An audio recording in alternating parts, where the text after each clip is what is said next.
Abra su Biblia, mi hermano, por favor, ahí en Josué. Continuamos estudiando Josué y vamos a concluir el capítulo 22 de Josué. Vamos a ver los versos 10 al 34 en esta tarde, el día de hoy. Josué, capítulo 22, versos 10 al 34. Leíamos con Nabil hace un momento, ahí en San Juan capítulo 17, sobre el anhelo del Señor. Recuerde que el Señor está orando, ahí en San Juan 17, y a partir del verso 11 en adelante, en realidad ese capítulo, la idea de ese capítulo es la unidad. Y el Señor está orando por la unidad y cierra su oración diciendo: Padre, que sean perfectos en unidad. Ahora, ¿por qué está orando el Señor por ello? Porque, hermanos, mantener la unidad en cualquier contexto, la unidad en la familia, la unidad en el matrimonio, la unidad en la iglesia, en cualquier contexto, mantener la unidad es difícil. ¿Por qué? Porque los conflictos son una realidad. Los conflictos surgen de donde menos los esperamos, de donde menos pensamos. Los conflictos son una realidad inevitable. Y si no los podemos evitar, entonces, ¿qué debemos hacer, hermanos? Alguien dijo por ahí: si no puedes contra ellos, únete. Yo digo, no, ¿verdad? Creo que lo que debemos hacer es, entendiendo que son inevitables en cualquier contexto, lo que debemos hacer es aprender a tratar con ellos.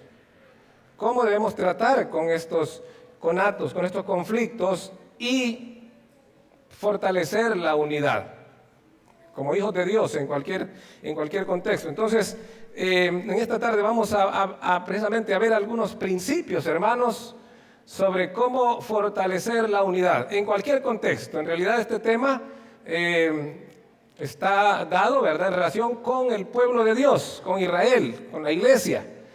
Pero estos principios se aplican a cualquier contexto.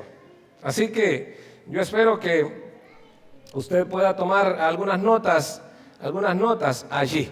Voy a pedirle que me acompañe a rogarle al Señor que nos ayude en esta tarde, que nos use y que nuestros corazones estén dispuestos para escuchar lo que Él tiene que decirnos. Nuestro Dios, nuevamente nos presentamos, Padre, en el nombre glorioso, nombre sobre todo nombre, el nombre de nuestro Señor, nuestro Salvador Jesucristo, el Rey de todos los reyes, el Rey del universo, aquel que por su obediencia fue exaltado hasta lo sumo y ha recibido un nombre que es sobre todo nombre, ante el cual toda rodilla se doblará, toda lengua confesará, en los cielos, en la tierra y debajo de la tierra, que es el Señor. Nosotros lo proclamamos en esta tarde y nos acercamos por medio de ti, nuestro Dios, por su sangre, por su sacrificio, por ese camino nuevo y vivo, con confianza. Nos dice tu palabra que nos acerquemos con confianza al trono de la gracia para alcanzar misericordia y hallar gracia para el oportuno socorro.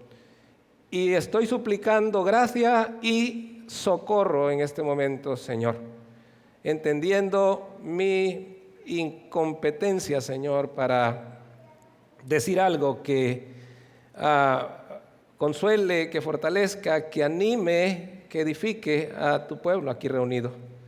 Por eso suplico, Señor, que me ayudes. Suplico que tu buen espíritu, el Espíritu Santo, sea sobre mi vida usándome como un instrumento.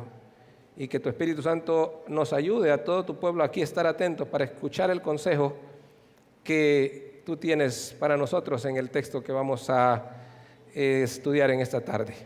Gracias, Señor, por este tiempo. En el nombre de Cristo Jesús. Amén.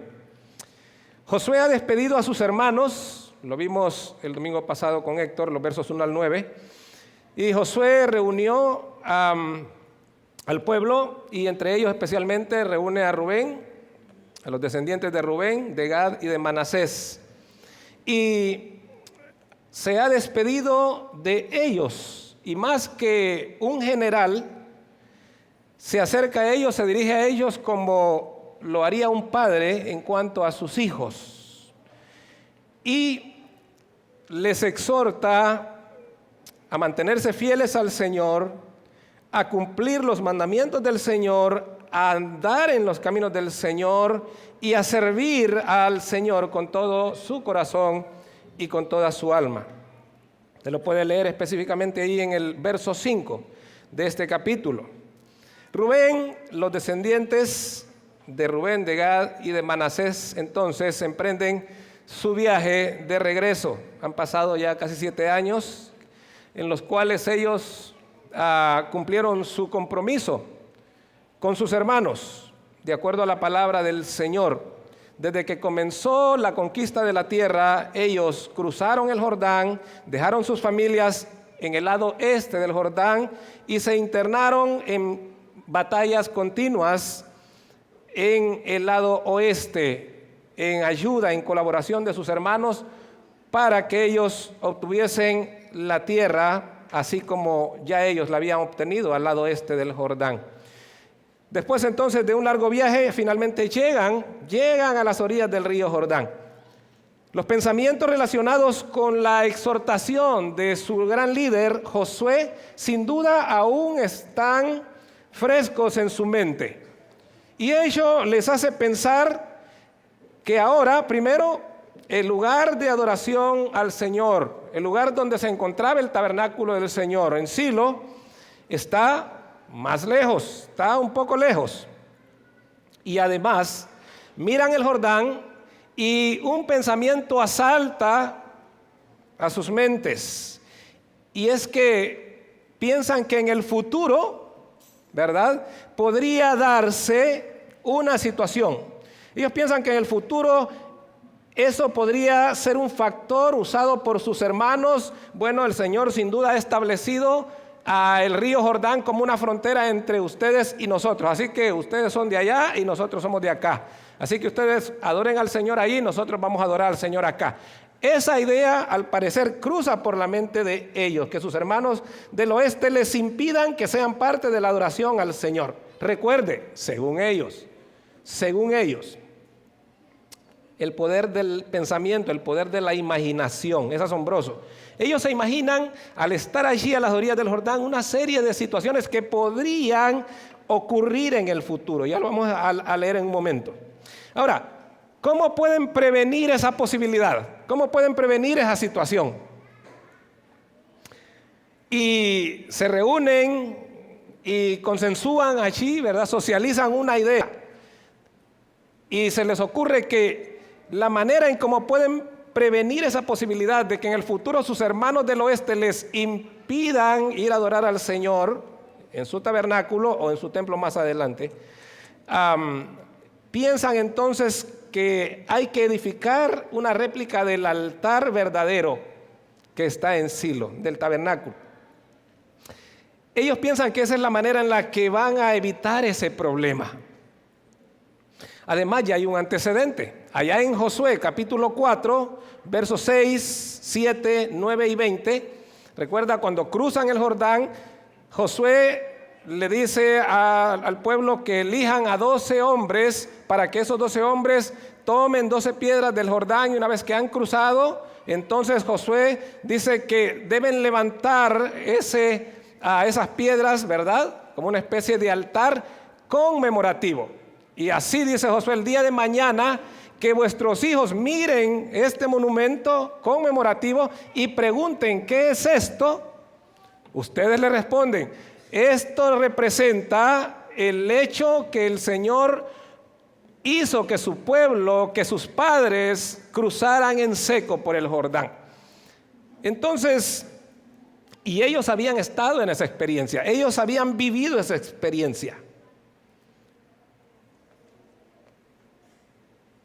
Lo único es que en el caso de Josué había sido una orden directa del Señor, no una idea que se le ocurrió a Josué, sino algo que Dios le ordenó a Josué que debía hacer. Ahora, en este caso tenemos a los rubenitas, a los gaditas y a los de Manasés cavilando, pensando, ¿verdad?, en que algo podría ocurrir en el futuro y están viendo la manera cómo evitarlo. Y se les ocurre una gran idea: hacer una réplica, ¿verdad?, de un altar, del altar del Señor que está allá.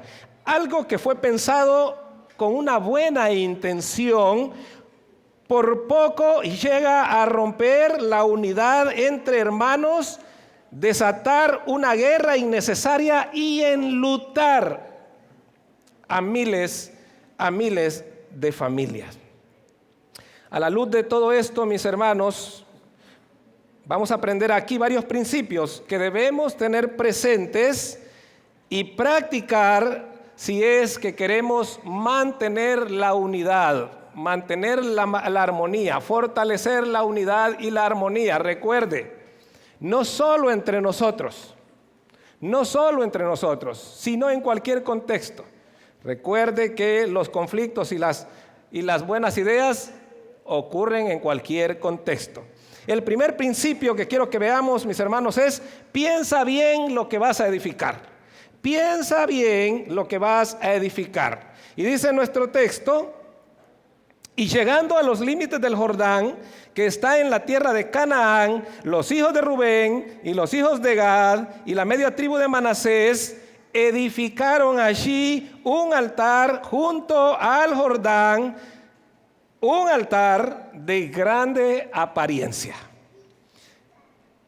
Edificaron un altar junto al Jordán, un altar de aspecto grande, dice otra versión. Un altar imponente, un altar enorme, una réplica del altar en Silo.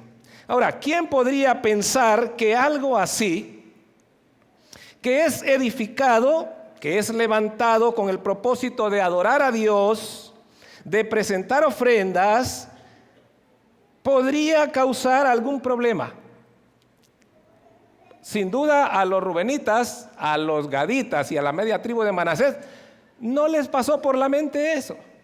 Como lo explicarán más adelante, jamás cruzó por la mente que esa réplica de ese altar del Señor iba a servir para presentar ofrendas de paz, hacer holocaustos, sacrificios.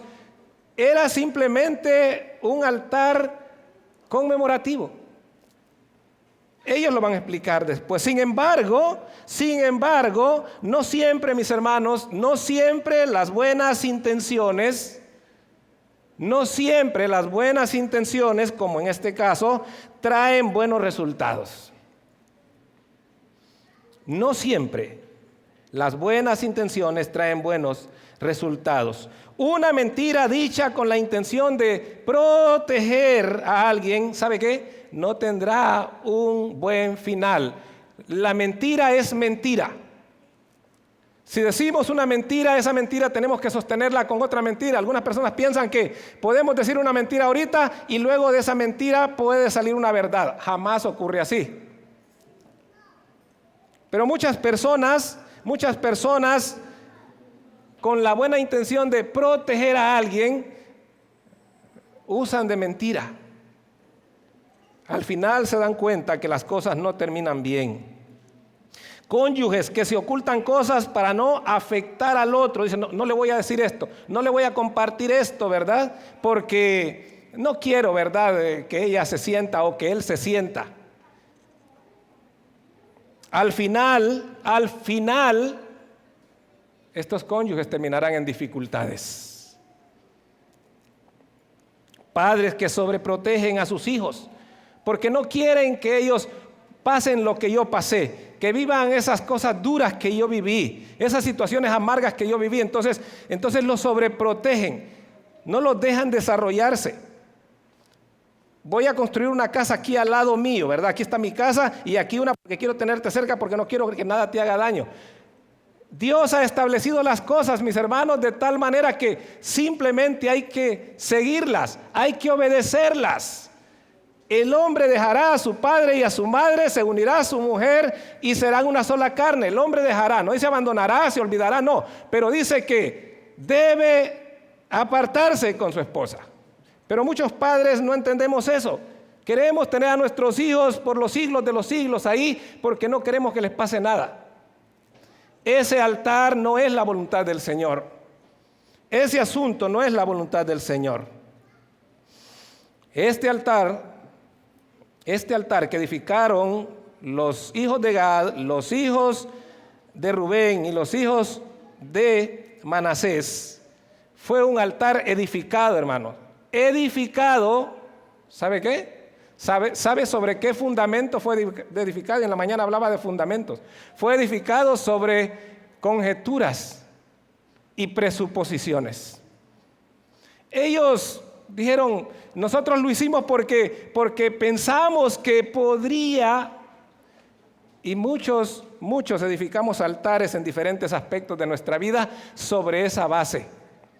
Josué levantó esa especie de altar ahí, pero porque le dio la orden el Señor. No fue una idea de Josué. De la misma manera, debemos preguntarnos, hermanos, cuando vamos a hacer algo, ¿es esto lo que realmente dice el Señor que yo debo hacer? ¿Es la voluntad del Señor que yo haga eso? ¿O es simplemente una buena idea que a mí se me ocurre? Le voy a decir algo. Cuando nosotros hacemos esas cosas, al final vamos a terminar en dificultades. Vamos a terminar en dificultades. Por eso, hermanos, debemos pensar bien en eso que vamos a construir y pensar si es o no es la voluntad de Dios. El segundo principio que aprendemos aquí en relación a cómo tratar con los conflictos y fortalecer la unidad es que debemos escuchar bien lo que nos dicen. Escucha bien lo que te dicen. Vamos a nuestro texto, verso 11. Y los hijos de Israel oyeron decir que los hijos de Rubén, ¿ya lo notó? Los hijos de Israel oyeron decir que los hijos de Rubén y los hijos de Gad y la media tribu de Manasés habían edificado un altar frente a la tierra de Canaán en los límites del Jordán del lado de los hijos de Israel. Ahora, los descendientes de Rubén, le pregunto a usted en esta tarde, los descendientes de Rubén, los descendientes de Gad, los descendientes de Manasés, ¿qué eran? ¿Ali? Eran israelitas. Pero el que llevó la información dijo, hey, ¿ya se dieron cuenta? ¿Ya se dieron cuenta que los hijos de Rubén, los de Gad y los de Manasés edificaron un altar y en el lado de nosotros, los israelitas? Hermanos, el segundo principio que aprendemos acá en cuanto a lidiar con los conflictos y a tratar con los conflictos y fortalecer la unidad en el matrimonio, en la familia, en la iglesia, en el centro de trabajo, donde usted esté, es que hay que escuchar bien lo que se nos está diciendo. Los hijos de Israel oyeron decir, o sea, no fue algo que ellos constataron de primera mano, oyeron decir. Alguien trajo el chisme. Alguien trajo la información. Bueno, yo no soy cizañero, dicen algunos, pero mira, yo te vengo a decir que en el lado que pertenece a los hijos de Israel, dijo el que venía informando.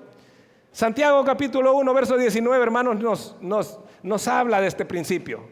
Santiago 1:19, la parte A dice, todo hombre, es decir, toda persona, todo hombre, toda mujer, sea pronto para oír. Sea pronto para oír. Me encanta esa palabra, fíjese la palabra pronto que usa Santiago ahí. Es la palabra tacus. Es esa palabra de donde nosotros tenemos en español las palabras tacómetro, por ejemplo, que es ese aparato con el que se mide ¿qué? El aire, el combustible, el agua, ¿verdad? O sea, esos elementos pasan tan rápido por ahí que nosotros no podríamos medirlos, a simple vista no podríamos, pero el ser humano maravilloso que Dios creó con esa mente, dijo, tengo que inventar algo para que pueda medir eso que pasa a tanta velocidad por aquí. y le llamó tacómetro. Dice Santiago que así debemos ser nosotros para escuchar. Todo hombre, dice, sea pronto, debe ser veloz, no debe írsele nada.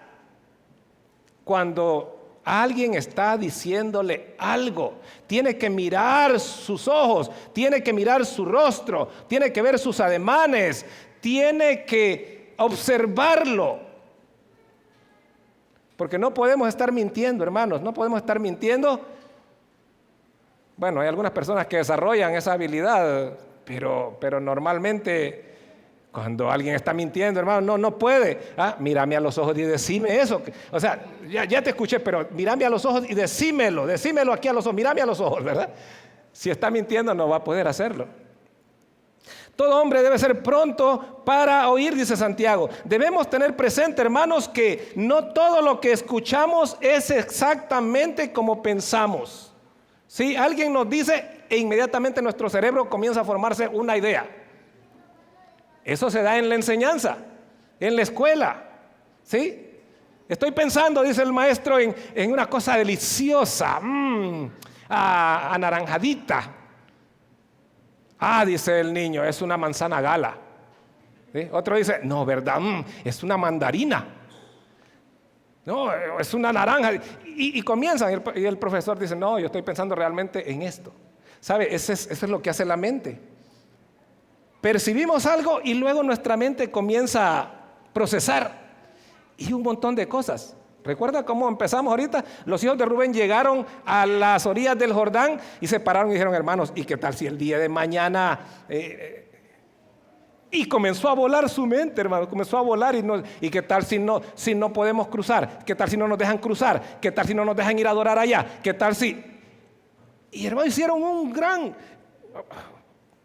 argumento de pura imaginación. Porque Dios claramente había establecido que en el lugar donde pusiera Él su nombre, todas las tribus, donde quiera que estuviesen, todas las tribus debían subir allí por lo menos 3 veces en el año para adorar al Señor. Eso fue lo que el Señor dijo.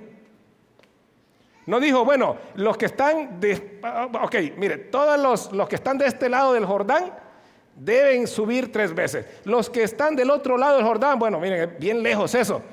Por lo menos una vez, hombre, suban, ¿verdad? No dijo el Señor así. Todas las tribus 3 veces.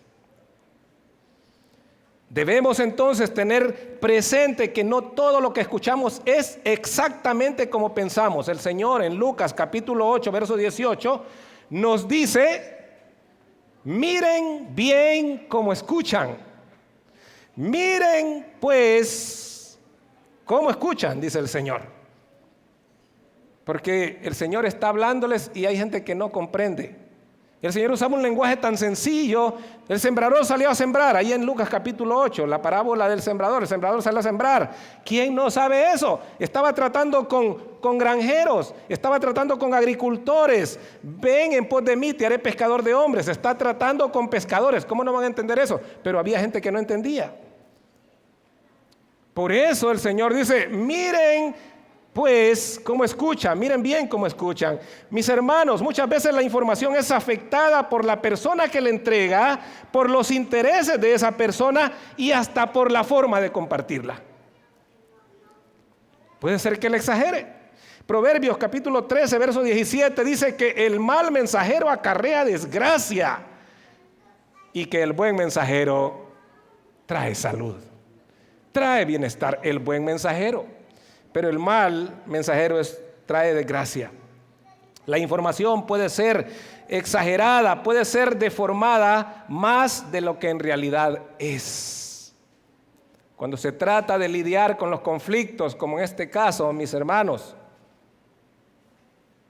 tenemos que ser buenos oidores y buenos observadores. Tercer principio que encontramos aquí el verso 12. Cuando oyeron esto, los hijos de Israel, se juntó toda la congregación de los hijos de Israel en Silo para subir a pelear contra ellos. Tercer principio, analiza bien tus acciones. Analiza bien tus acciones. Al oír esto, los hijos de Israel, vea, toda la congregación de los hijos de Israel se reunió en Silo. Silo era el lugar donde las tribus se reunían para adorar al Señor, para tener comunión, compañerismo, para alabar al Señor, presentar ofrendas, hacer sacrificios. Para eso se reunían allí. Pero en esta ocasión escucharon de algo, se reúne toda la congregación, pero el propósito es distinto. Se reúnen para prepararse para ir a pelear contra sus propios hermanos, para ir a matarlos por algo que se les ha dicho acerca de ellos. Ya se dieron cuenta que los que están al otro lado del Jordán hicieron esto en el lado de nosotros aquí. Y a saber cuál es la idea de ellos. Analiza bien tus acciones. Volvamos a Santiago 1:19, la parte C. Ya nos dijo Santiago, en primer lugar, todo hombre sea pronto para oír. Lo segundo que dice Santiago es, todo hombre sea tardo para irarse. Todo hombre sea tardo para irarse. El apóstol Pablo allá en Efesios capítulo 4, verso 26, ¿recuerda lo que dice? 4, 26 y 27. Airaos, pero no pequéis. No se ponga el sol sobre vuestro enojo, ¿recuerda el versículo? Ni deis lugar al diablo. Hermanos, cuando permitimos que el enojo se descontrole en nosotros, entramos en ira y sin duda vamos a causar algún tipo de destrucción. Aquí tenemos entonces a los israelitas del oeste de la tierra prometida, reunidos en Silo, en el tabernáculo del Señor, no para tener una gran celebración, no para tener un tiempo de gratitud, no para tener un tiempo de compañerismo, sino se reúnen para planificar qué van a hacer para ir a buscar a sus hermanos del otro lado del Jordán, ¿verdad? Y ajustar cuentas con ellos, porque lo que ustedes han hecho, ¿verdad?, es inadmisible. Por lo menos eso es lo que ellos suponen. Porque ellos no tienen, ellos no han estado en el lugar de los hechos ahí. Ellos están a cientos de kilómetros de ahí. Simplemente están reaccionando por algo que alguien les dijo. Pero esos son los israelitas, hermanos. Nosotros no hacemos esas cosas. ¿Sí? Pues sí, hermanos, a veces nosotros hacemos eso. Por eso es que el apóstol Pablo dice, airaos, pero no pequéis, hermanos. Sí, te vienen con una información, ¿verdad? ¿La comprobaste que es tal y cual te la dijeron? Estoy enojado. ¿Está bien? Sí, dice Pablo, enójate, pero no caigas en ira. No des lugar al diablo. Porque eso es, el enemigo lo que quiere es precisamente eso. Acá, y ustedes se van a dejar. ¿Cómo es posible que después de todo lo que el Señor ha hecho por ellos, son unos malagradecidos? Imagínense levantar un altar y del lado de nosotros. ¿Cuándo nosotros hemos pensado en levantar otro altar si nosotros adoramos al único Dios? Allá ellos.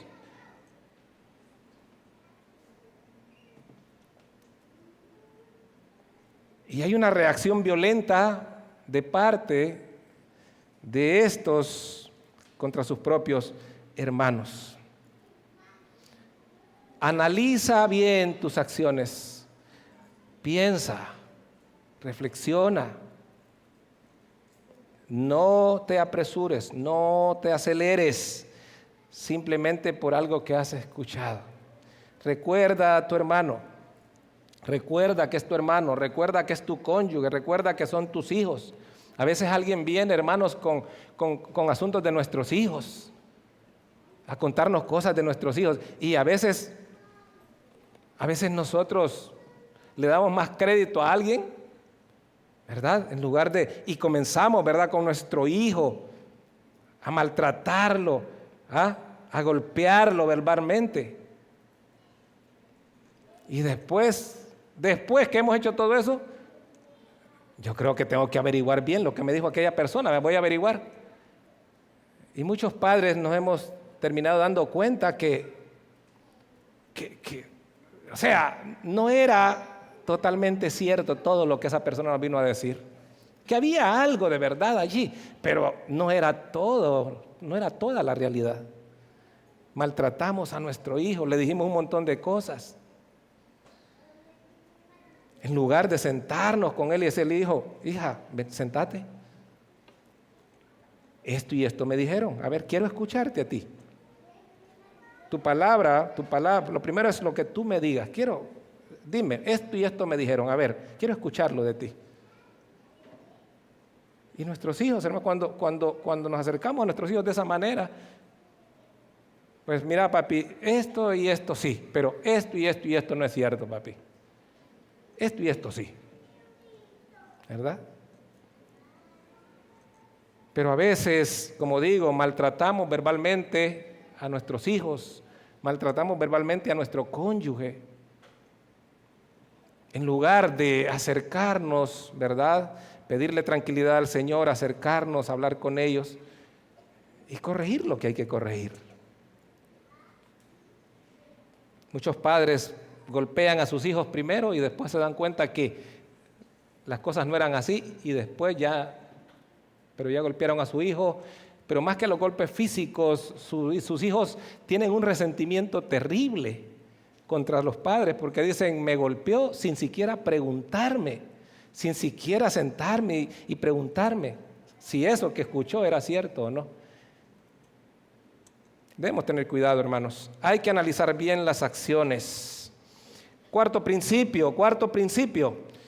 Los versos 13 al 20 nos hablan de ese tercer principio, y es que debemos escoger bien las palabras que le vamos a dirigir a aquellos de quienes pensamos nos han ofendido. Y enviaron los hijos de Israel a los hijos de Rubén y a los hijos de Gad y a la media tribu de Manasés en tierra de Galaad, a Finés, hijo del sacerdote Eleazar, y a 10 príncipes con él, un príncipe por cada casa paterna de todas las tribus de Israel, cada uno de los cuales era jefe de la casa de sus padres entre los millares de Israel. Estos fueron a los hijos de Rubén, a los de Gad y a la media tribu de Manasés en la tierra de Galaad, y les hablaron diciendo, ahora vea, aquí está el principio que debemos aplicar.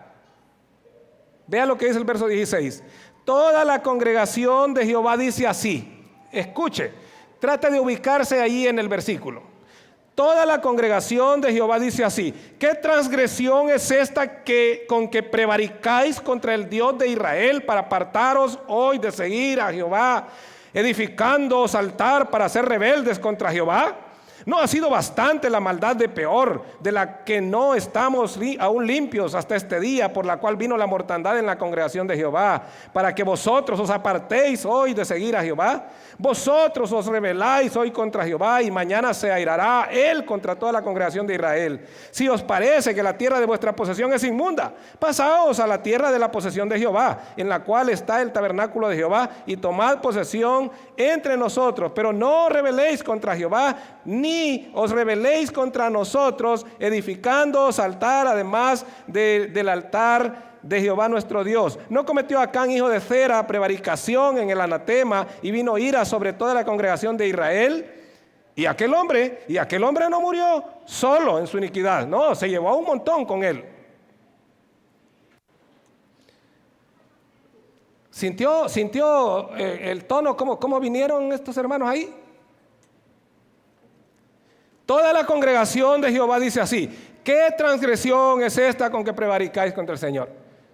Y cuando usted lee, hermanos, el pasaje, verá que estos hermanos del oeste vinieron a sus hermanos del este y los señalaron de infieles, de traicioneros, de apóstatas y de rebeldes.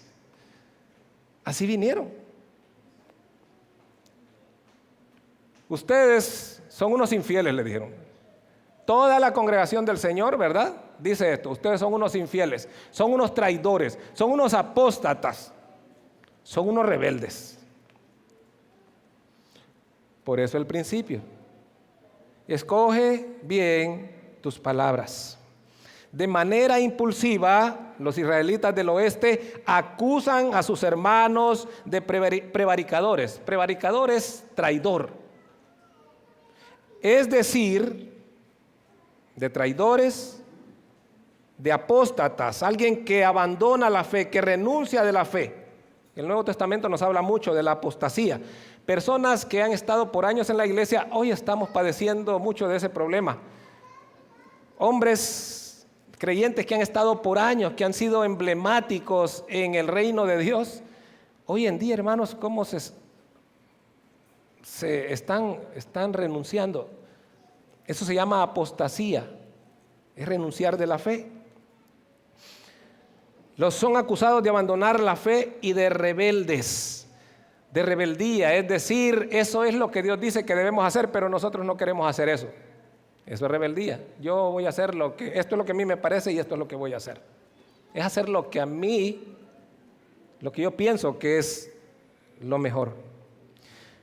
Y todo esto, sin antes haber indagado el motivo por el cual sus hermanos habían edificado ese altar. No preguntaron, hermano, no llegaron y dijeron, a ver, hermanos, vengan.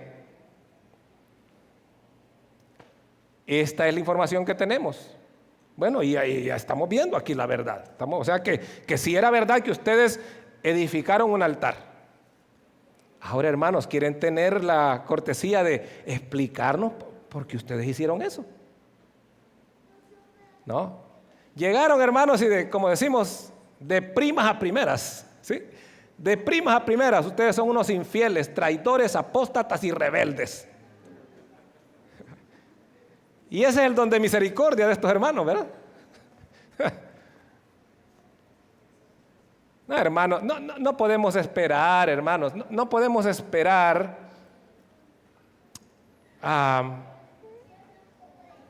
no podemos esperar que la unidad del Espíritu Santo, el vínculo de la unidad del Espíritu Santo se fortalezca si vamos a tener esa actitud con los demás. Esa impetuosidad con los demás. No podemos, hermanos. No podemos esperar una esposa amorosa si tenemos esa actitud hacia ella. No podemos esperar hijos que sean cariñosos si tenemos esa actitud con ellos. No podemos esperar tener una buena relación con nuestros compañeros de trabajo en el centro de trabajo o en el centro de estudio si tenemos esa actitud grosera, abusiva. Proverbios capítulo 21, verso 5, dice, todo el que se apresura alocadamente va a la ruina. Todo el que se apresura alocadamente va a la ruina. Y Proverbios 19, 2 dice, el que se apresura con los pies, peca. O sea que por todos lados, hermanos, por todos lados. El que es impetuoso, el que es alocado, el que no razona, el que no piensa en lo que va a decir o en lo que va a hacer, va a terminar en pecado y va a terminar en ruina, dice la palabra del Señor. O nuevamente el consejo de Santiago, 1:19, la parte B. Todo hombre, toda persona sea tardo para hablar. ¿Ve Santiago? Santiago en un solo versículo resume todo esto. Todo hombre sea pronto para oír, tardo para hablar y tardo para enojarse. No acelere. Piense primero antes de hacer algo. Muchos se excusan, yo no sé si usted ha conocido de estas personas, pero muchos se excusan diciendo que ellos no tienen pelos en la lengua para decirle las cosas a otros. ¿Sí? ¿Usted conoce a esas personas? Mira, hermano, yo he conocido en iglesia, hermano, mira, hermano, mire, pastor, es que yo la verdad yo no tengo pelos en la lengua para decirle las cosas a la gente. Entonces yo le digo, mire, si está bien que usted no tenga pelos en la lengua, pero usted debe aprender a decir las cosas a la gente. ¿Sí? Otros dicen, por la verdad murió Cristo, así que si se enojan, ¿verdad? Si quieren enojar conmigo, pues. ¿Puede creer usted? ¿Qué dice la palabra? Efesios capítulo 4, verso 15, mis hermanos, dice que hablemos la verdad en amor, que hablemos la verdad en amor. Es lo que dice Efesios 4:15. Efesios 4:29 dice: ninguna palabra corrompida salga de vuestra boca, sino la que sea buena y la que sea necesaria para edificar a los que escuchan. Colosenses capítulo 4, verso 6 dice: sea vuestra palabra siempre. ¿Qué es siempre, hermanos? Siempre. Es decir, en todo momento, sea vuestra palabra siempre con gracia, sazonada con sal, para que de esa manera puedan impartir gracia a los que oyen. O sea, que su palabra no sea insípida, dice Pablo, debe ser sazonada con sal, debe ser deliciosa, debe ser agradable, que aquellos que escuchan digan: yo quiero más, yo quiero más. Eso es lo que quiere decir Pablo. El capítulo 3 de Santiago, mis hermanos, nos habla de ese problema de no hablar, de no saber hablar. ¿Recuerda lo que dice Santiago? ¿Cómo es posible, dice Santiago, que un miembro tan pequeñito como la lengua es capaz de hacer lo que hace una pequeña lumbre en un bosque? Le prende fuego. Le prende fuego. Una pequeña lumbre que cae ahí a la orilla del zacate, comienza y destruye todo un bosque. Un pequeño cerillo, una colilla de cigarro que tiró un fumador ahí, encendió todo un bosque, destruyó todo un bosque, el hábitat de tantos animales, quemó a un montón de animalitos. ¿Qué tenían que? Dice Santiago, la lengua es así, dice, hermanos, debemos tener cuidado, dice Santiago, cuando habla de la lengua está hablando de lo que hablamos, se refiere a lo que hablamos. Entonces debemos escoger bien las palabras. Quinto principio, permite al otro explicarse. Permite que el otro se explique. Verso 21 en adelante. Hasta este punto, hermano, yo me imagino a los hijos de Rubén, a los hijos de Gad y a los de Benjamín así, ¿ve? Como niños regañados y perplejos porque dicen: pero ¿qué hicimos, pues? O sea, ¿qué hicimos? No están tratando de infieles, no están tratando de rebeldes, de traidores, de apóstatas. O sea, hace apenas unos días escapamos, dimos nuestra vida por ustedes, peleamos por ustedes.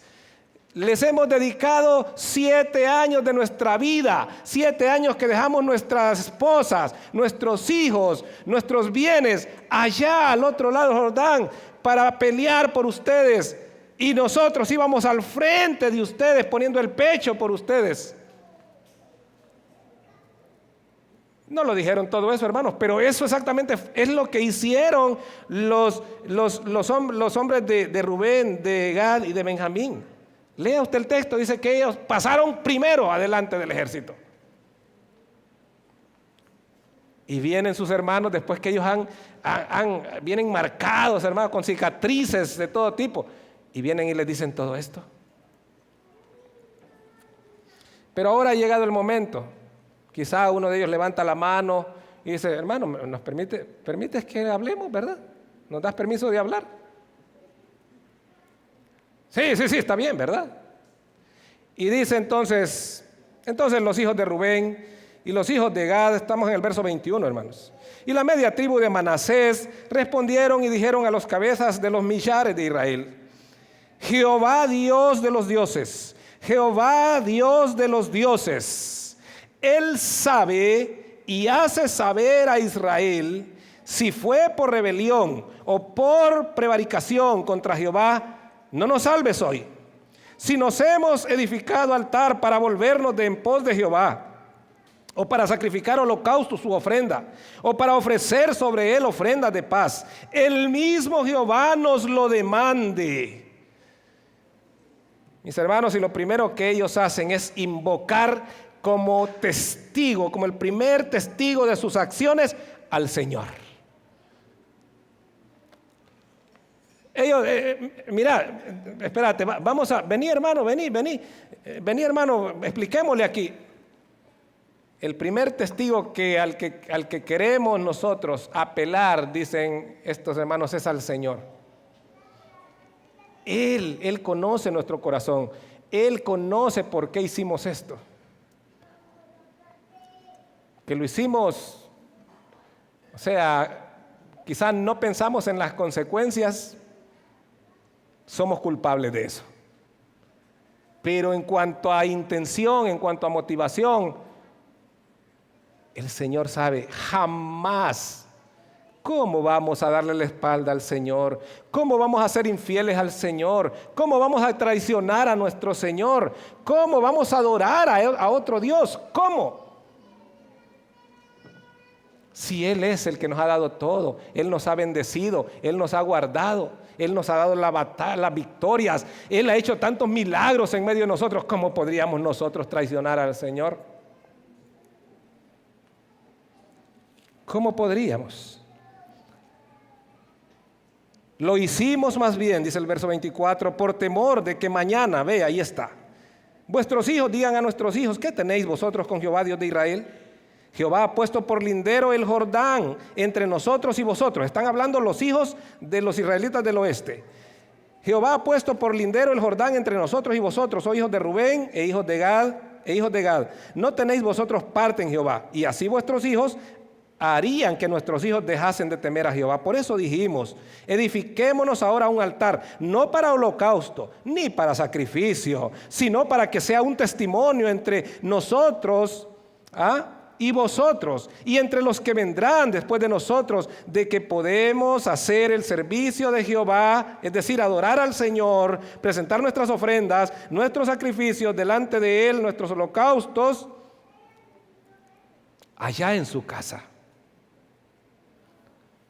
Ahí está la razón. Nosotros pues dijimos, verso 28, si aconteciere que tal digan a nosotros o a nuestras generaciones en lo porvenir, entonces responderemos, mirad el símil del altar de Jehová, el cual hicieron nuestros padres, no para holocausto o sacrificio, sino para que fuese testimonio entre nosotros y vosotros. Nunca tal acontezca que nos rebelemos contra Jehová o que nos apartemos, apostasía, hoy de seguir a Jehová, edificando altar para holocausto, para ofrenda o para sacrificio, además del altar de Jehová nuestro Dios que está delante de su tabernáculo. Ahí está la explicación, hermano. Permite al otro explicarse. Dios es invocado como el principal testigo en el impasse. Se reafirma, los hijos de Rubén, de Gad y de Manasés reafirman su lealtad al Señor. Explican que no hay mala intención o motivación en el acto. Lo que están haciendo es tratando de prevenir una supuesta situación que se podría dar en el futuro. ¿De qué son culpables ellos? De edificar algo, hermanos, sobre un supuesto y sobre una conjetura. De eso sí son culpables. Sin embargo, ellos dicen, en ningún momento nosotros hemos sido infieles al Señor, hemos renunciado de nuestra fe, hemos sido rebeldes al Señor, ni le hemos traicionado. Hermanos, hay que explicar a los demás, hay que escuchar a los demás. ¿Qué es lo que tienen que decir en relación con esto, aquel asunto? Y por último, comprométete a fortalecer la unidad. Versos 30 al 34. Oyendo Finés el sacerdote y los príncipes de la congregación y los jefes de los millares de Israel que con él estaban, las palabras que hablaron los hijos de Rubén y los hijos de Gad y los hijos de Manasés, les pareció bien todo ello.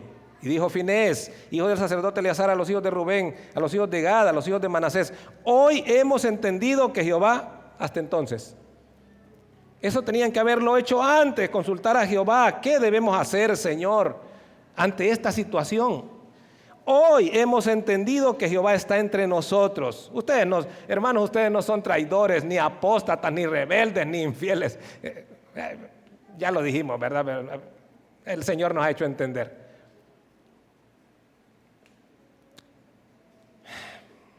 Pues no habéis intentado esta traición contra el Señor. Ahora habéis librado a los hijos de Israel de la mano de Jehová. Y Finés, hijo del sacerdote Eleazar, y los príncipes dejaron a los hijos de Rubén y a los hijos de Gad y regresaron de la tierra de Galaad a la tierra de Canaán a los hijos de Israel, a los cuales dieron respuesta. Y el asunto pareció bien a los hijos de Israel y bendijeron a Dios los hijos de Israel. Eso debían haberlo hecho antes también. Y no hablaron más de subir contra ellos en guerra para destruir, oiga, a eso iban, para destruir la tierra en que habitaban sus hermanos en el este de la tierra prometida. Y los hijos de Rubén y los hijos de Gad pusieron por nombre el altar Ed, porque testimonio es entre nosotros de que Jehová es Dios.